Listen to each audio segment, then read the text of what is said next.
কথা ধারাবাহিকের আজকের পর্বে আমরা দেখতে পাবো যে চিত্রা ম্যান্ডির জন্য কোনো একটি জায়গায় অপেক্ষা করে।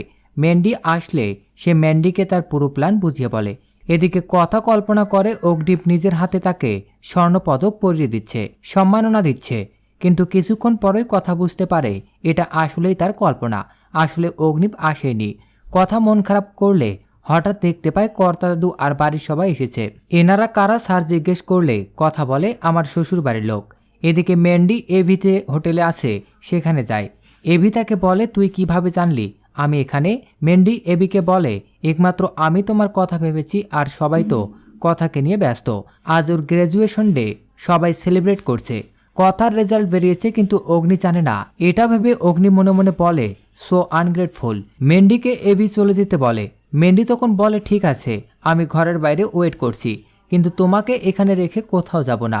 এভি তখন বলে আচ্ছা ঠিক আছে, তুই এখানেই থাক। ম্যান্ডি এভিকে বলে চলো নিচে মিউজিক্যাল নাইটে পার্টিসিপেট করি। এভি বলে তোর যাওয়ার হলে যা, আমি যাব না। ম্যান্ডি তখন বলে কেন? গবর দেবী হ্যারির সাথে গেছিল বলে। এরপর ম্যান্ডির কথাই এভি যেতে রাজি হয়। অন্যদিকে বাড়ির সকলে কথার রেজাল্টের দিনটাকে সেলিব্রেট করে।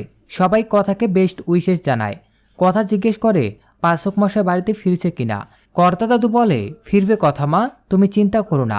কথা বাড়িতে ফিরে মা আনন্দিত চরণে তার সার্টিফিকেট আর মেডেল রেখে প্রদীপ জ্বালিয়ে এভির ফিরে আসার জন্য প্রার্থনা করে।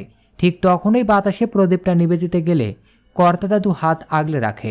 ম্যান্ডি এভিকে পার্টিতে নিয়ে যায় আর তার ড্রিঙ্কসের মধ্যে ঔষধ মিশিয়ে নেয়।